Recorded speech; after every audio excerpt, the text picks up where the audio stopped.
After watching Usain Bolt's superhuman feats at the Olympics this year, there's no doubt your child's ready to set some track and field world records of her own. Today on Clubhouse Gas, we're going to tell you how she can get started.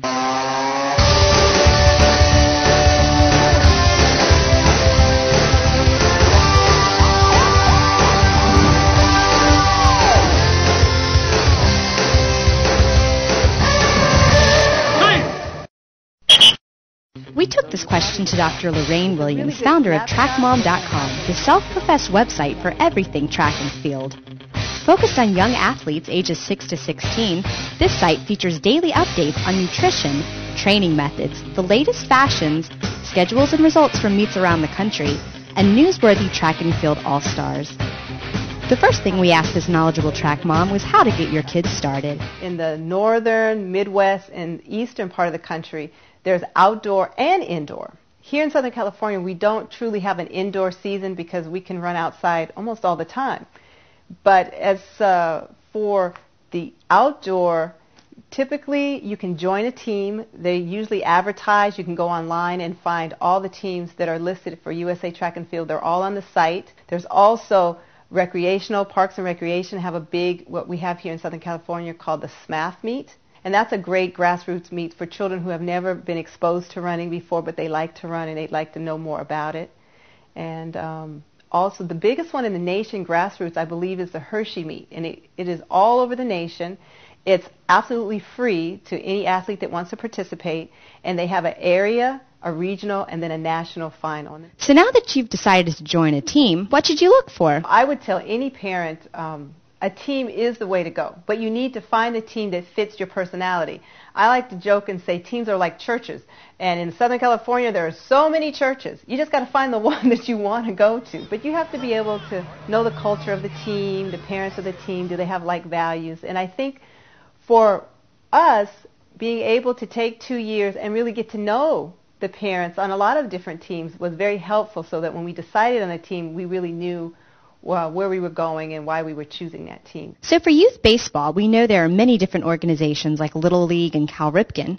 What about for track and field? The two major organizations that track and field are involved with are the USA Track and Field and AAU. Now USA Track and Field has all divisions, so they have youth, they have elite, and they also have masters. And so they're different divisions, but they're all under the same big umbrella. AAU has track and field, but AAU also has basketball, football, volleyball, a lot of different sports under their umbrella. In terms of is AAU track and field, is one higher or better than the other, there's some debate about that, but I believe that there's really no difference because when you look at the times and the national rankings, all these children are very similar in time and performance standards. So what do you look for in a coach? At this point, there's really no official training for youth coaches. So if you have a child or if you have a desire, you can go out and coach, whether you know what you're doing or you don't know what you're doing. And oftentimes, a lot of coaches think that they know what they're doing and they may or may not. Every year from 6 years old to about 18, you see a lot of developmental and emotional changes in a youth athlete compared to when you get to college and above.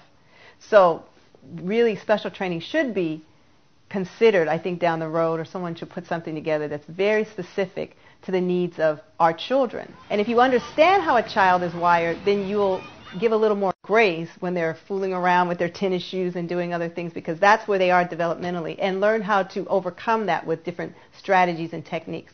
I know that all the information is out there to work with our youth athletes in a more professional-like manner, but the fact of the matter is that all of these coaches are volunteers.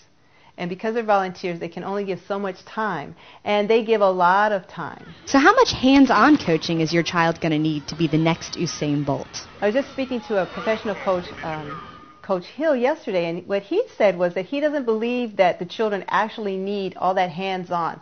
Their experience really comes from the camaraderie of going to the track and running and practicing together. He believes that really track and field is it's way overblown in terms of what the parents are looking for, because in youth sports in general, we see all these great youth athletes, we see great professional athletes, and we look for our child to be one of those. And he would like to see it pulled way back and made more of a recreational, fun event. which is probably never going to happen again because youth sports is not wired that way anymore. There are grassroots, like Hershey is still very basic and very grassroots and very youth-friendly. They have a lot of extra activities besides the actual running. And there's not a lot of training that goes into a Hershey meet. But at the Junior Olympic level, these children are trained like professionals.